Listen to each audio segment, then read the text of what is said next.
read questions 1 to 7.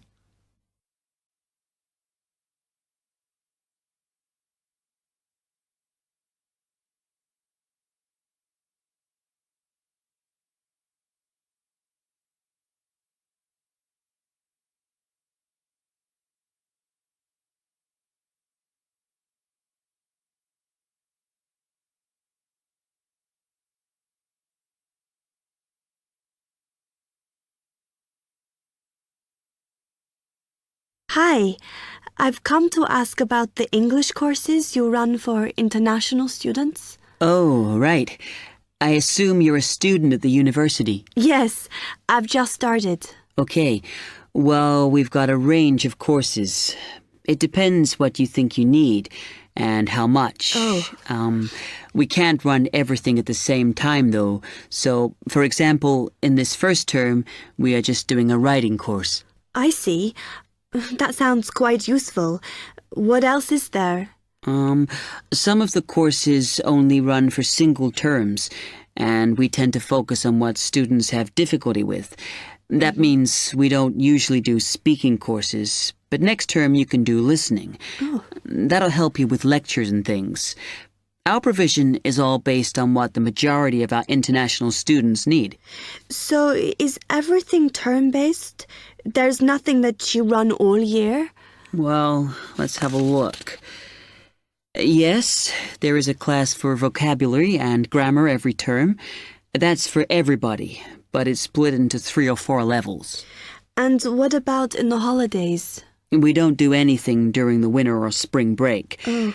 But over the summer, there's just general classes because that's what most students want. A bit of everything. Okay, quite a variety then.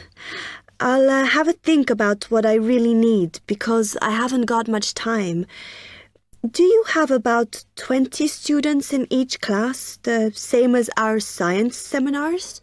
We try to keep it at about 12 and certainly not more than 15. It's important for language classes. They're very different from your normal courses. Right. And how much are the classes? The rate varies depending on how many hours you attend, but you shouldn't have to pay. Usually, the department will fund you and even sort out which classes you need. Brilliant. It would be quite useful for me to have a certificate to take back to my country. Do you put us in for exams? Yes, but we don't like them to clash with your main course exams in June, so we run them in May. Oh. That leaves you time for revision. Do I have to sign up for something now? I'm not quite sure what I want. Classes haven't quite started yet, so you've got time to decide what you do. All we insist is that you sign up before week 5. That gives you about 3 weeks to decide. Okay. You now have 15 seconds to read questions 8 to 10.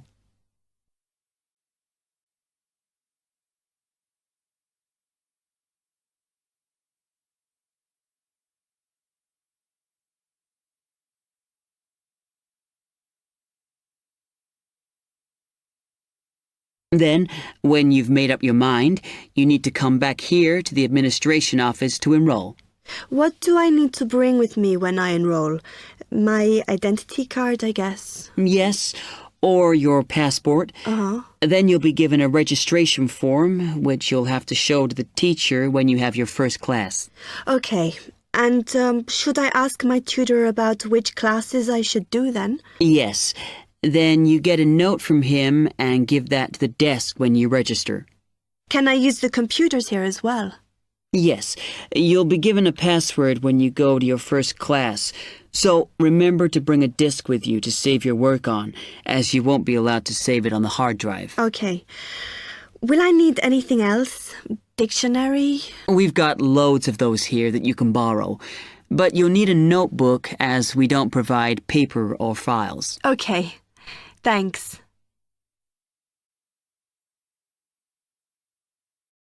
Test 3, Section 2. You will hear a man giving some information about transport in London. You now have 30 seconds to read questions 11 to 15.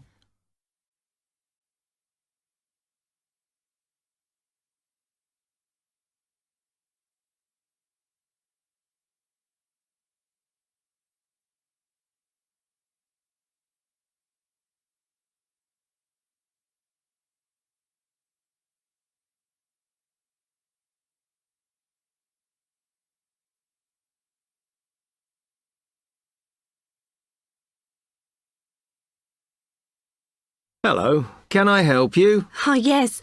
I was wondering what the best way was for me to get around London. Well, there are a lot of possibilities. As you probably realise, the main ways to get around are bus, train and tube. Oh? The Underground. Oh. It depends how much you want to spend.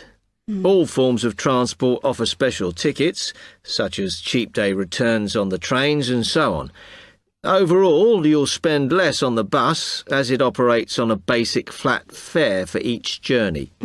But of course it may not go to where you need to travel to. The mainline trains only operate in the outlying areas, though a few cross London, whereas the tube has stations which are placed in central areas of the city, close to the main sites and shops. Obviously there are more bus stops, but you will probably have to change buses to get where you want, which can be inconvenient. You will find that the buses are mainly in the central areas, but some tube lines go quite a long way out of London, so you could use this for longer journeys. Having said that, the tubes do get very crowded, so you should use the train if you want to sit down. It does depend where you're travelling to. Well, I'm living on the outskirts, but I have to travel into London to college every day, and then around London when I'm here. OK, so time is going to be an issue for you. The tube should be fast crossing London, but quite honestly, there are so many delays that it's not very efficient. Again, the train has fewer stops, so is probably your quickest option to get to and from college. Of course, which service you use might depend on how frequent it is. I mean, the trains might only be every 20 minutes or whatever, but a timetable is published to save you hanging around. There are a lot of tube trains at busy times of day, but fewer at other times, whereas the buses run every 5 minutes through most of the day, and there are night buses. But you'll need to check out your route first. You now have 30 seconds to read questions 16 to 20.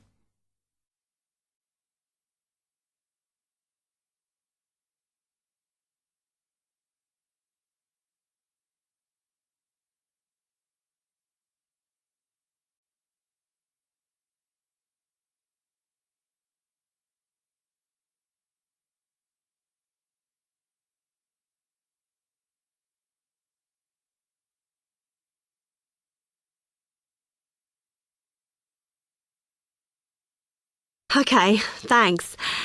How can I get from here to Hackney then? Right, well, you can choose. We're here at the information office, OK? Now, next to us, on the corner of the High Street and Sweet Street, is the bus stop, opposite the bank. The bus goes all the way to Hackney, but it is a very indirect route, so it could take ages. If you want to take the train, walk down the High Street towards the city. Go past the bank, and on your left is the station, just before you get to the post office. There's a mainline service to Hackney Wick, so if you need to get into the centre of Hackney, you may need to pick up a bus when you get there. Opposite the post office, on the corner of Hart Lane, is the tube entrance. You'll see the big signs. That's probably the best way to get there, though you may have to change. It's probably best if you go and get a travel card first. To get to the ticket office, you go out of here onto the High Street. Then turn into South Street, and the ticket office is on your right opposite the cinema. Of course, you may decide it's quicker to take a taxi. But it's a long way, so I think it'll be very expensive. If you do want to get a cab, then the rank is outside here, just opposite the office. Test 3, Section 3. You will hear two medical students, Caitlin and Hideki, discussing options for courses. You now have 15 seconds to read questions 21 to 23.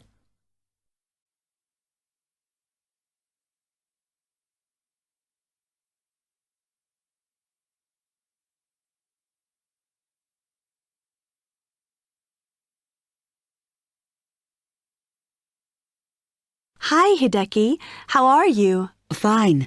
I'm glad I bumped into you. Have you got 5 minutes to sit down and discuss our extra course options for next term? Yeah, sure. You mean the support courses for our modules? Yes. We've got 3 choices, and I'm not sure which would be best for us to do. Let's have a look. Yeah, we could do science and ethics. Sounds quite interesting. Yes, but I think we should be thinking what we get out of each course. So, science and ethics, there's a lot of reading and research to do. And I don't think it comes up in the exams, does it? I'm not sure. Oh, I see we have to do assignments and we get our score from that. But what it would do is to force us to get better at doing essays and reports. You know, organizing them and using the right kind of language. Might be worthwhile. Yeah, you're right.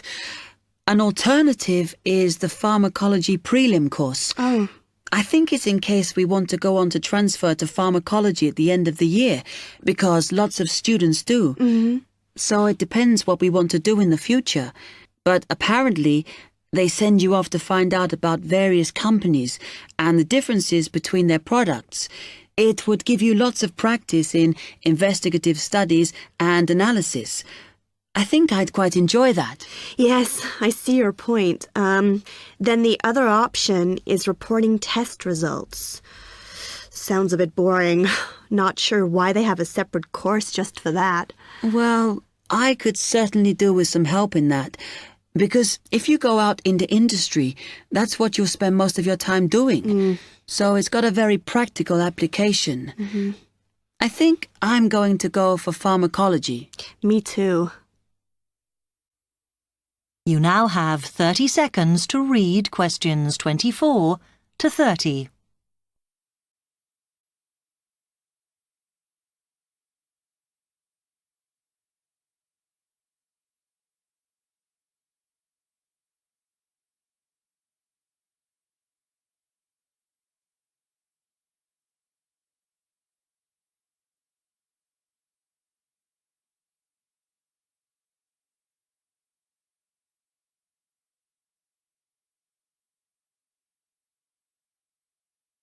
So let's have a look at it in more detail. Oh, goodness.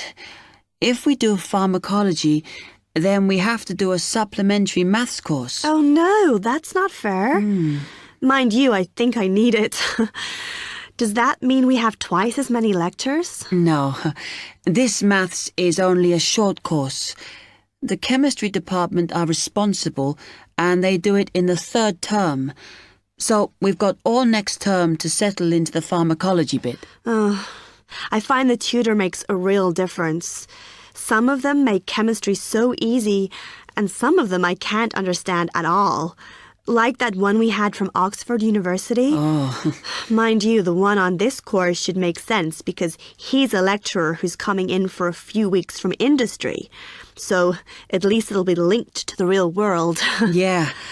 The project we have to do on this pharmacology course is huge, and it doesn't give us much time.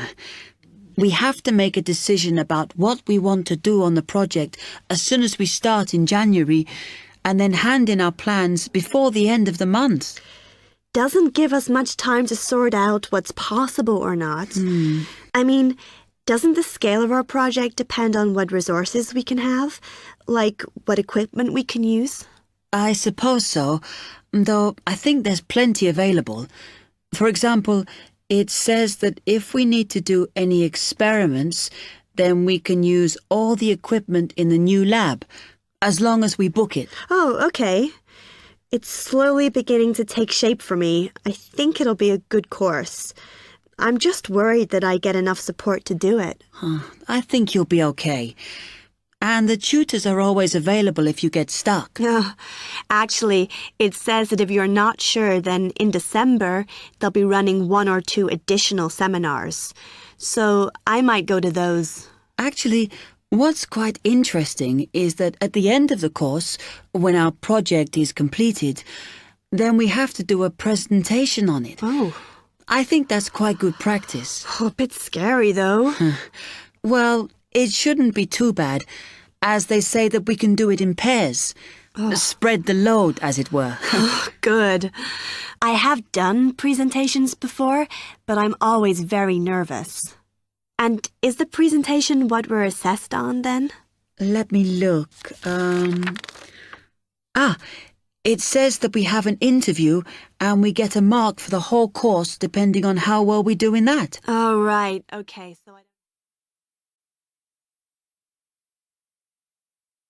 Test 3, Section 4. You will hear part of a lecture on cities of the future. You now have 30 seconds to read questions 31 to 37.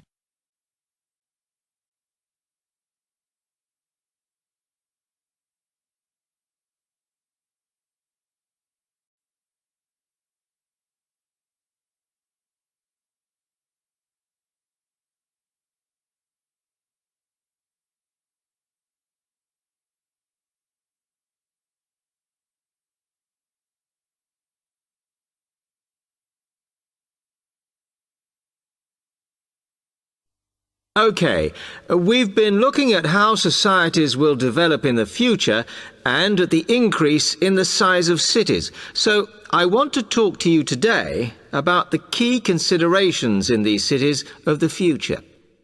There are 3 key elements I want to look at, and these are the new features they will have, issues of size, and the main problems to be considered. First of all, individual transportation will be a big factor in these new megacities as public transport becomes unmanageable. There'll be a huge rise in the use of segways, which are personal transporters like motorized scooters. As a result, and partly also to reduce pollution, roads will be altered so that they are narrower and will take up less of a city's space than they do currently. Naturally, this is a major change to the infrastructure, and something that may hinder it is the huge amount of investment it will require. The next thing is, what is going to happen to the commercial areas? We do not want these to become even larger concrete jungles than they are at present, so we have to look at design. And current designs for city development include building gardens on the roofs of these buildings to make a more pleasant environment for workers. And you may think that these areas will expand to cope with increased commercial activity. In fact, the prediction is that they will cover 1/5 of the area that they do at present as we build upwards. The exception to this is shopping centres, which we predict will expand with more and more temperature-controlled malls. What may cause difficulties is that the superstores will be confined to the outer edges of the city, as they will be too big to fit into the new malls. Then, of course, there are the residential areas, and these will undergo their own changes. One particular development will be houses which are built from glass, as innovations in this material allow it to provide light without causing problems with temperature inside a building. The residential areas will not be allowed to expand without limit, as happens in some areas at present, and their size will be restricted to a population of 15,000. One issue, which has yet to be resolved, and I'm not sure it ever will be, is how we manage to house older residents. They will be increasing in numbers as time goes on. Finally, how will these cities live? We know we have limited energy sources, so what will we do? Well, something currently in development, which will be a feature, is that waste is going to become an energy source. For example, to provide gas in homes. Also, as new technology and systems are developed, we will find that energy plants will become smaller. Another energy source we could use, but one which raises issues of having enough space and too much noise, is wind farms. Because of the problems, I'm not convinced these will be the grand solution to our energy problems that we thought they were going to be. You now have 15 seconds to read questions 38 to 40.